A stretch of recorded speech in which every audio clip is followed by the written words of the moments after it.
Hi, hello, and welcome to Anamika Story 1.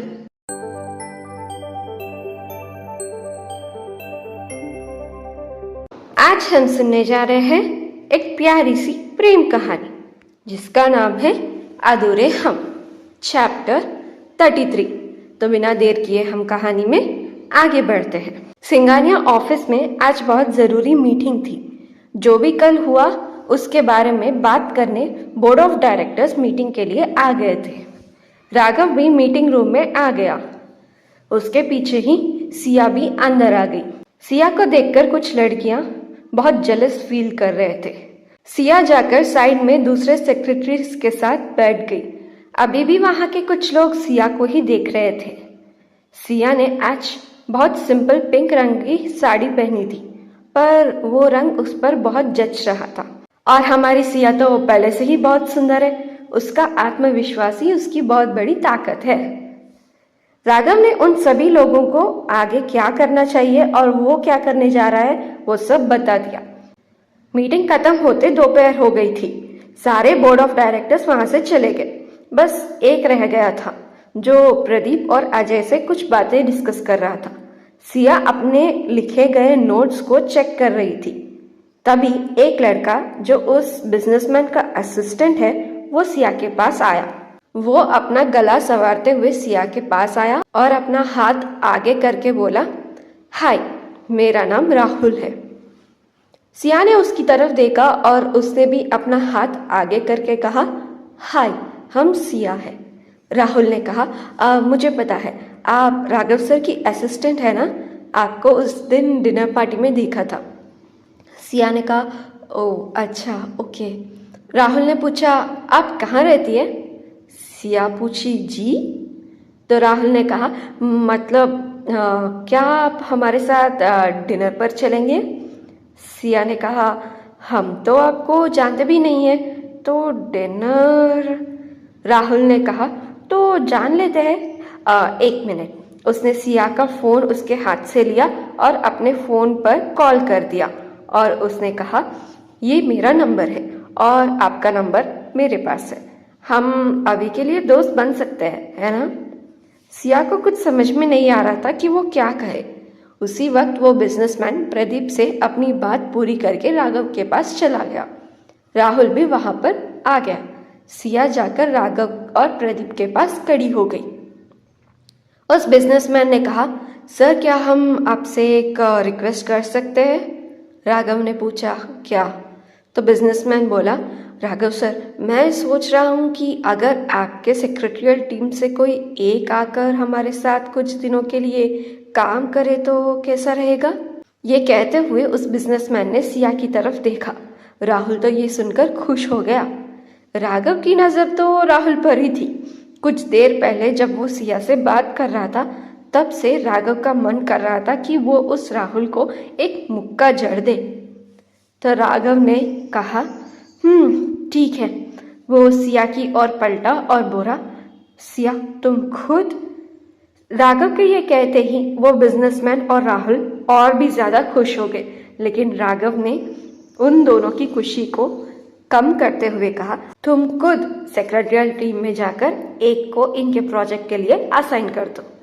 ये सुनकर उस बिजनेसमैन और राहुल के चेहरे उतर गए। प्रदीप और अजय को तो हंसी आ गई। सिया जो मन में सोच रही थी कि कहीं राघव उसे ये काम करने के लिए ना कह दे, वो राघव की बात सुनकर एक चैन की सांस लेने लगी और बोली, जी सर, बिल्कुल। वो बिजनेसमैन अपने उतरे हुए मुंह से थैंक यू कहकर रूम से बाहर चला गया। उनके पीछे ही राहुल, अजय और प्रदीप भी चले गए। सिया उनके जाने के बाद गहरी सांस लेकर टेबल से फाइल उठा रही थी। तभी राघव ने सिया का हाथ पकड़कर उसे अपनी करीब खींचा। तो सिया घबराते हुए बोली, ये आप क्या कर रहे हैं? राघव ने कहा, हमारा छोड़ो, तुम वहां क्या कर रही थी? उसको अपना नंबर दे दिया? सिया अपने दिल की धड़कनों को काबू करने की नाकामयाब कोशिश करते हुए बोली, हमने नहीं दिया। उसने खुद ही हमारे फोन से उसके नंबर को कॉल कर लिया। राघव ने कहा, तो तुम मना नहीं कर सकती थी क्या? बोल नहीं सकती कि तुम शादीशुदा हो? और ये क्या, अपना मंगलसूत्र और मांग का सिंदूर क्यों छुपाया है तुमने? सिया बोली, वो हम। राघव ने पूछा, ये वो क्या है? कल से तुम इन्हें छुपाकर नहीं रखोगी, समझी? सिया बोली, नहीं समझे। आप कभी कहते हो किसी को भी पता नहीं चलना चाहिए कि हमारी शादी हुई है, फिर कहते हैं कि वक्त आने पर सब लोगों को बताएंगे, और अब कह रहे हैं कि हमें ऐसा नहीं रहना चाहिए। आप एक बात पर क्यों नहीं रहते? हमेशा अपनी बात क्यों बदलते रहते हो? राघव ने कहा, हमारी बातें हमें सुनाने की जरूरत नहीं है। हमने ये कहा कि किसी को हमारे शादी के बारे में पता नहीं चलना चाहिए, तुम्हारी शादी की बात नहीं, समझी? सिया पूछी, मतलब? राघव ने सिया को छोड़ते हुए कहा, जिस पोजीशन पर हम हैं, हमसे ज्यादा खतरा हमारे परिवार पर है, और अगर किसी को पता चलेगा कि हमने शादी कर ली है तो हमारे दुश्मनों की पहली टारगेट तुम होगी, बस इसीलिए मना किया है। सिया पूछी, आपने इसीलिए मना किया था? राघव ने कहा, हाँ, लेकिन वो अपनी आंखें छोटी करके सिया को देखते हुए पूछा, तुम क्या सोच रही थी? तो सिया बोली, वो हमें लगा कि शायद कुछ दिनों बाद आप इस शादी को। राघव गुस्से से कहा, आगे के शब्द बोलने से पहले सोच लो, उसके बाद तुम्हारा क्या हाल होगा। ये सुनकर सिया चुप हो गई। रुद्र रूम में आते हुए बोलने लगा, आप दोनों खाना खाने आ रहे हैं या फिर रोमांस ही करते रहेंगे? यह सुनकर राघव ने उसे गुस्से से देखा तो रुद्र अपनी बात बदलते हुए बोलने लगा, हमारा मतलब है कि भैया आप दोनों को बुला रहे हैं खाना खाने के लिए। राघव सिया को घूरते हुए वहां से चला गया। रुद्र सिया के पास गया और पूछा, क्या हुआ भाभी, फिर से झगड़ा? सिया ने बस बेचारा सा मुंह बना लिया। दूसरी तरफ आन्या होटल के कमरे में खुद से बात कर रही थी। वो खुद से कहने लगी, ये क्या कर दिया हमने? हम भी सिया की तरफ बिना सोचे उन्हें डांट दिया। पता नहीं वो क्या सोच रहे होंगे। अगर हमारी वजह से सिया को कोई प्रॉब्लम हुई तो? नहीं, ऐसा नहीं होगा। हम एक काम करते हैं, हम उनसे माफी मांग लेते हैं। हाँ, ये ठीक रहेगा। युग अपने कमरे में बैठे टीवी देख रहा था। उसे नीलम का कॉल आया। युग के फोन उठाते ही नीलम पूछने लगी, कहाँ हो? तो युग ने कहा, उदयपुर। नीलम पूछी, वहां क्या कर रहे हो? युग ने कहा, बताया तो था कि दोस्त की शादी में आए हैं। नीलम ने कहा, तुम बस दोस्तों की शादी में घूमते रहो, तुम्हें पता है कि यहाँ क्या चल रहा है? वशिष्ठ और उसकी बेटी टीना को। युग नीलम की बात को बीच में काटते हुए बोला, हम जानते हैं, और ये भी कि राघव ने शादी कर लिया है। नीलम पूछी, तुम्हें कैसे पता चला? युग ने कहा, बस पता चल गया। अब आप क्या चाहती है? नीलम बोली, हमारे रास्ते का कांटा तो हट गया, पर एक नई मुसीबत आ गई है, राघव के पत्नी के रूप में।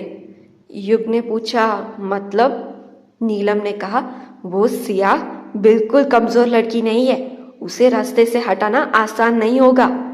युग पूछा, आप उसे रास्ते से हटाना क्यों चाहते हैं? नीलम गुस्से से बोली, बेवकूफ, अब राघव की शादी हो गई है तो राघव के बाद सारी दौलत उसकी पत्नी की होगी, और अगर उन दोनों का कोई बच्चा आ गया तो सिंघानिया खानदान का पहला वारिस होगा। हम सबको अपने उंगलियों पर नचाएगा। युग ने अपनी आंखें बंद करके एक गहरी सांस लेकर बोला, तो आप क्या चाहते हो? नीलम ने कहा, तुम्हें शादी करनी होगी, वो भी जल्दी। युग हैरान होकर पूछा, क्या? नीलम ने कहा, हाँ। युग ने पूछा, और कोई रास्ता नहीं है क्या? नीलम ने कहा, नहीं, वो सिया महिमा की तरह नहीं है। ये सुनकर युग ने अपना हाथ देखा और उसे सिया ने जब उसे पट्टी बांधी थी वो पल याद आ गया। नीलम आगे बोलने लगी, महिमा की एक ही कमजोरी थी और वो है अर्जुन। उसी का फायदा हमने उठाकर उसे घर से बाहर निकाल दिया था, पर ये सिया राघव तो हमें उसके करीब भी जाने नहीं देगा। ये सुनकर युग हैरान हो गया। युग ने नीलम से पूछा, क्या मतलब अर्जुन भैया कमजोरी थे? ये सुनते ही नीलम को याद आया कि उसने क्या कहा। उसे अपनी गलती का एहसास हुआ। उसे लगा कि वो कुछ ज्यादा ही बोल गई। वो अपने बात को बदलते हुए बोली, वो सब बीती हुई बातें हैं, वो सब छोड़ो, तुम जल्दी यहाँ आओ, हमने तुम्हारे लिए लड़की देखना शुरू कर दिया है। इतना कहकर नीलम ने जल्दी से फोन काट दिया। युग ने कहा, अरे पर हेलो हेलो, काट दिया है। युग ने गुस्से से फोन अपने बगल में फेंक दिया। युग नीलम की बातों के बारे में ही सोचने लगा। उसने गुस्से से फोन उठाया और किसी को कॉल कर दिया। कॉल उठाते ही बिना दूसरी तरफ की बात सुने ही वो बात करने लगा। वो कहने लगा, आपको शादी करने की क्या जरूरत थी? राघव ने पूछा, क्या? युग ने कहा, हाँ, आप अपने साथ साथ हमारी भी बैंड बजवा देंगे। राघव ने पूछा, साफ साफ बोलो क्या हुआ? युग ने कहा, हमारी माँ हमारी शादी करवाना चाहती है। राघव ने पूछा, तो? युग ने कहा, तो हमें शादी नहीं करनी है। राघव ने कहा, ये बात हमसे क्यों कह रहे हो? जाकर अपनी माँ से कहो। युग ने कहा, वो सुने तब ना। कहने लगी, राघव ने शादी कर लिया है, तुम भी कर लो। राघव ने कहा, इसमें रोने वाली क्या बात है? कौन सी तुम्हारी शादी आज के आज ही होने वाली थी? ये सुनकर युग ने कुछ नहीं कहा। तो राघव आगे कहने लगा, वैसे जब तुम्हारा फोन आया तो लगा तुमने कुछ जरूरी बात के लिए कॉल किया है। तो युग ने कहा, हाँ, बात जरूरी है। युग ने कुछ देर पहले नीलम के कही गई बातें राघव को बता दिया। वो आगे कहने लगा, हमें लग रहा है कि सालों पहले के बहुत सारे राज है जो अभी तक राज बनकर ही है। राघव ने कहा, गलती से ही सही, उन्होंने कुछ तो कहा। अभी वो सब सोचने का टाइम नहीं है, तुम यहाँ आ जाओ, फिर उसके बारे में बात करते हैं। युग ने कहा, एक और बात। राघव ने पूछा, क्या? युग ने कहा, पता चला है कि आशीष कपूर की एक सीक्रेट टीम है जिसके बारे में वंश को भी पता नहीं है। हमने और अजय ने उसे ट्रैक करने की कोशिश की थी पर कुछ पता नहीं चला। आप ध्यान रखना। राघव ने पूछा, क्या तुम उसी काम के लिए उदयपुर गए हो? युग ने कहा, नहीं। राघव पूछा, तो? युग ने कहा, आपको पता है हम किस काम के लिए यहाँ आए हैं? राघव ने कहा, हमने तुम्हें इस बारे में और पता लगाने से मना किया था ना? तो युग ने कुछ नहीं कहा।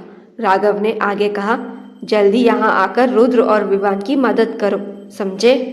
युग ने कहा, हमें 2 दिन और लगेंगे। राघव ने कहा, ठीक है। राघव ने फोन काट कर पीछे पलटा तो वहां आरोही खड़ी थी। आरोही बोली, अब बातें हो गई हो तो खाना खा ले। राघव ने कहा, अच्छा ठीक है, चलो। राघव, सिया, अर्जुन, आरोही और रुद्र बैठकर खाना खा रहे थे। अचानक सिया के फोन पर मैसेज आया।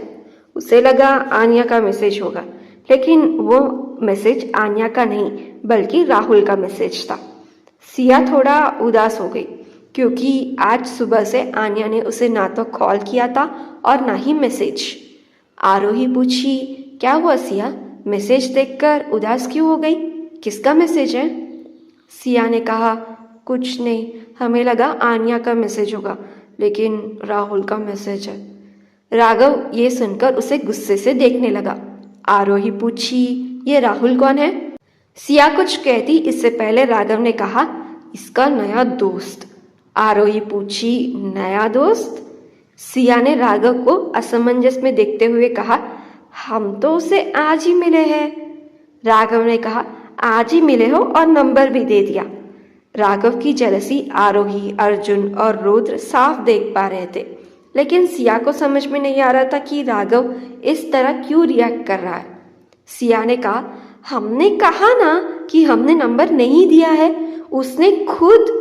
राघव उसकी बात को बीच में काटते हुए बोला, और तुमने कुछ नहीं कहा। सिया मुंह बनाकर बोली, उसने जबरदस्ती हमारे फोन से उसके नंबर को कॉल कर दिया, तो हम क्या करते? राहुल का एक और मैसेज सिया के फोन पर आया। इस बार उसने अपने खाने का फोटो भेजा था। राघव ने सिया के हाथ से फोन लिया और नंबर को ब्लॉक कर दिया। सिया ने कुछ नहीं कहा क्योंकि वो भी उसे ब्लॉक करने ही वाली थी। कुछ देर की खामोशी के बाद अर्जुन ने वहां की चुप्पी तोड़ते हुए राघव से बात करने लगा। अर्जुन ने कहा, हमें स्कूल के काम जल्दी शुरू करनी होगी। राघव ने कहा, हाँ भाई, हमने हमारी टीम से बात कर लिया है, वो सारे ज़रूरी पेपर्स रेडी कर रहे हैं। आरोही ने कहा, वैसे स्कूल का आइडिया बुरा नहीं है ना सिया? सिया थोड़ा झिझकते हुए बोली, हाँ पर। आरोही पूछी, क्या हुआ, तुम्हें पसंद नहीं आया? सिया बोली, ऐसी बात नहीं है। अर्जुन पूछा, तुम क्या सोच रही हो? तो सिया ने कहा, सर ये स्कूल हम किसी गांव में बना रहे हैं, ये सब ठीक है, पर हम इस बात से जो कल का न्यूज़ आया है उसे गलत कैसे साबित कर सकते हैं? राघव ने कहा, तो तुम क्या कह रही हो कि हम स्कूल ना बनाएं? सिया ने कहा, नहीं नहीं, स्कूल से तो बहुत सारे बच्चों का भला होता है, लेकिन सिंघानिया इंडस्ट्रीज जो करती है वो थोड़ा हटके होना चाहिए ना। राघव ने कहा, वो सब मार्केटिंग टीम देख लेगी। सिया ने कहा, मार्केटिंग टीम भी ज़्यादा से ज़्यादा यही कहेगी कि स्कूल बना रहे हैं और ये न्यूज़ ज़्यादा दिन नहीं रहेगा, और लोगों को तो मसाला चाहिए होता है। वो लोग आपके पुराने बातों को न्यूज़ में लेकर आ सकते हैं। मतलब अब एक बात बाहर आया है तो लोग बात बढ़ाने के लिए और भी बात जोड़ेंगे। आरोही ने कहा, I think she has a point. अभी न्यूज़ रिपोर्टर्स तुम दोनों के पिछली बातों पर ज़्यादा फोकस करेंगे। अर्जुन ने कहा, कह तो तुम ठीक ही रहे हो, लेकिन तुम क्या सजेस्ट करोगी? सिया ने कहा, हमें कुछ ऐसा करना होगा जो यूथ और सोसाइटी पर ज़्यादा असर पड़े। मतलब देखिए, न्यूज़ में क्या आया कि राघव सर का कैरेक्टर अच्छा नहीं है। मतलब इन शॉर्ट, जो राघव सर को आइडल मानते हैं उनको गलत सीख मिल रही है, सोसाइटी पर इम्पैक्ट पड़ रही है। तो अब अगर हम यूथ और सोसाइटी पर ज़्यादा असर दिखाने वाले काम करेंगे तो राघव सर का कैरेक्टर भी अच्छा होगा, कंपनी का सोशल रिस्पॉन्सिबिलिटी वैल्यू भी बढ़ेगा। आरोही ने कहा, आई एग्री, क्योंकि यूथ पर असर पड़ेगा तो चर्चे ज़्यादा होंगे। रुद्र ने कहा, वाह, आज तक हमें लगा कि हमारे दोनों भाई ही खाते वक्त काम के बारे में बात करते हैं, आज पता चल रहा है इनके जैसे दो और लोग भी हैं। ये खाना खाने का वक्त है, काम बाद में भी किया जा सकता है, पहले खाना खाइए। यह सुनकर आरोही हंसने लगी और बोली, तुझे कुछ समझ में नहीं आ रहा है ना? रुद्र ने यह सुनकर अपनी दांत दिखाती है और सर हिला दिया। आरोही पूछी, वैसे सिया, आन्या कब वापस आ रही है? सिया बोली, बस 2-3 दिन में आ जाएगी। रुद्र ने पूछा, आप आन्या जी से कब मिले? आरोही बोली, हम सिया के घर गए थे तो वहीं पर मिले।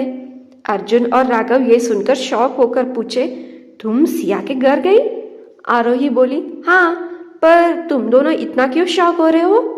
राघव ने पूछा, तुम अकेले कहीं नहीं जाती तो फिर सिया के घर कैसे चली गई? आरोही ने कहा, कब तक उस बात से डरते रहेंगे हम, जिंदगी में आगे तो बढ़ना ही है ना। अर्जुन ने कहा, तुम कुछ दिनों से बहुत अजीब बिहेव कर रही हो। राघव ने कहा, हाँ आरोही, तुम ठीक तो हो ना? आरोही बोली, हम ठीक है। सब लोग खाना खाते हुए बात कर रहे थे। सिंघानिया हाउस में विवान, भव्या और रिया के साथ स्टडी रूम में था। वो बस रिया को देख रहा था और रिया उसे। दोनों इशारों इशारों में बातें कर रहे थे। भव्या को एक चैप्टर कुछ समझ में नहीं आ रहा था तो वो विवान से पूछने के लिए उसकी तरफ देखी, लेकिन विवान और रिया का तो कुछ अलग ही चल रहा था। वो उन दोनों को देखकर मुस्कुराने लगी। भव्या अपना गला को ठीक करते हुए बोलने लगी, अगर आप दोनों को रोमांस करना है तो हम बाहर जा सकते हैं। ये सुनकर विवान और रिया जेब गए। रिया हैरानी से पूछी, तुम्हें कैसे पता? तो भव्या बोली, हमने आप दोनों को साथ देखा था। रिया पूछी, कब? तो भव्या बोली, बहुत बार देखा है। विवान और रिया बस एक दूसरे को देखने लगे तो भव्या आगे बोली, आप दोनों इतने सीरियस हो तो घर में क्यों नहीं बताते? रिया ने कहा, सही मौका नहीं मिला, बस उसी का इंतजार है। और तुम हमारी माँ को जानती नहीं हो, वो तो पूरे घर को सर पर उठा लेगी ये बात सुनकर। ये सुनकर भव्या को हंसी आ गई और विवान ने कहा, मैं बस रिया के स्टडीज डिस्टर्ब ना हो इसीलिए कुछ नहीं कह रहा हूँ। भव्या बोली, अच्छी है आप दोनों की अंडरस्टैंडिंग। ये सुनकर विवान ने हंस दिया और पूछा, तुम्हें कुछ डाउट्स है? भव्या ने कहा, हाँ, हमें ये समझ में नहीं आ रहा है। विवान ने उसे देखा और भव्या को समझाने लगा, भव्या जल्दी ही समझ गई। तो विवान ने कहा, तुम बहुत जल्दी सब सीख जाती हो, सिया की तरह। भव्या ने हंस दिया और कहा, वो हम तीनों की स्पेशल क्वालिटी है। विवान पूछा, तीनों? भव्या ने कहा, हाँ, आन्या दी भी है ना। वैसे हमारी माँ कहती थी कि अगर हम वो काम करें जिसमें हमारा मन लगता है तो वो काम हम जल्दी ही सीख जाते हैं। इसलिए हम तीनों वही करते हैं और कहते हैं जो हमारे मन में होता है। विवान ने कहा, सही है। वैसे तुमने लॉ क्यों चुना है? भव्या ने कहा, वो क्या है ना, सियादी और आन्या दी दोनों को बिजनेस में बहुत दिलचस्पी है। उनका सपना है कि एक कंपनी स्टार्ट करने का। उनको एक लीगल एडवाइज़र की तो ज़रूरत पड़ती होगी, तो हमने सोचा कि हम उनके लिए एडवाइज़र बन जाते हैं। विवान ने कहा, वाह, क्या प्लानिंग है। रिया और भव्या मुस्कुराने लगे। दूसरी तरफ नीलम ने जब युग से बात करके फोन काटकर पीछे पलटा तो वहां आदित्य को देखकर हैरान रह गए। आदित्य गुस्से से उसे ही घूर रहा था। तो अब क्या होगा आगे? क्या करेगा आदित्य? जानने के लिए सुनते रहिएगा ये कहानी अधूरे हम, आपकी होस्ट अनामिका के साथ। अगर आपको ये कहानी अच्छी लगी हो तो इस वीडियो को एक लाइक और इस वीडियो को और कहानी को अपने फ्रेंड्स और फैमिली सर्कल में शेयर करिएगा। इस कहानी में क्या पसंद आ रहा है नीचे कमेंट सेक्शन में बताकर आगे के अपडेट्स के लिए चैनल को सब्सक्राइब करके बेल आइकन भी क्लिक कर लीजिएगा। अगर आप ये कहानी पूरी तरह पढ़ना चाहते हैं तो डिस्क्रिप्शन में लिंक है, बायो में भी लिंक है, उस पर क्लिक करके कहानी को पूरी तरह पढ़ लीजिएगा। Thank you so much for listening. Thank you so much for your love and support. Take care and bye bye.